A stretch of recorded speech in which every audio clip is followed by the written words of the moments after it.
Gaurghat waterfall में डूबे युवक का 5वें दिन 115 घंटे बाद मिला शव। गौरघाट वाटरफॉल में रील्स बनाने के दौरान डूबे युवक राहुल का शव हादसे के 115 घंटे बाद 5वें दिन रविवार की दोपहर गहरे पानी से बरामद हुआ है। सरगुजा, कोरिया व सूरजपुर की 26 सदस्यीय रेस्क्यू टीम द्वारा 5 दिनों की मशक्कत के बाद शव को खोजा जा सका। शव मिलते ही मौके पर उपस्थित परिजन दहाड़ मार मार कर रोने लगे। दरअसल मृतक राहुल अपने दोस्तों के साथ 15 जनवरी को पिकनिक मनाने गौरघाट आया था।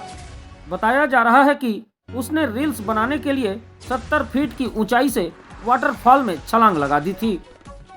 एमसीबी जिले के खड़गवां ब्लॉक अंतर्गत ग्राम पंचायत डुबछोला निवासी राहुल सिंह 25 वर्ष अपने 5-6 दोस्तों के साथ गौरघाट वाटरफॉल में पिकनिक मनाने आया था।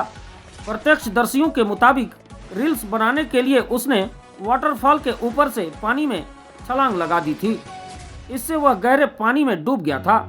राहुल के डूब जाने के बाद दोस्तों ने इसकी सूचना स्थानीय पुलिस को दी, जिस पर सूचना मिलते ही मौके पर पुलिस टीम पहुंची, लेकिन शाम होने के कारण निरीक्षण कर लौट गई थी। दूसरे दिन कोरिया जिले के डीडीआरएफ की टीम ने उसकी तलाश की, लेकिन शव नहीं मिल पाया था। तीसरे दिन एसडीआरएफ अंबिकापुर और कोरिया इमरजेंसी एवं फायर सर्विसेज की टीम ने सुबह से शाम तक सर्च ऑपरेशन चलाया। चौथे दिन भी जलप्रपात में युवक की तलाश चलती रही, लेकिन सफलता नहीं मिल सकी। युवक का शव तलाशने सरगुजा, कोरिया व सूरजपुर जिले की गोताखोरों की टीम रविवार को 5वें दिन भी सुबह से लग गई थी। इसी बीच दोपहर करीब 12:30 बजे उसका शव गहरे पानी से बरामद किया गया।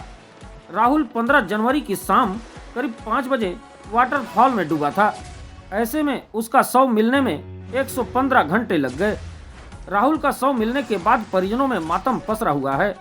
वहीं पुलिस टीम ने शव को बरामद कर पीएम के लिए अस्पताल भिजवाया, जहां से पीएम पश्चात शव को परिजनों को सौंप दिया गया है।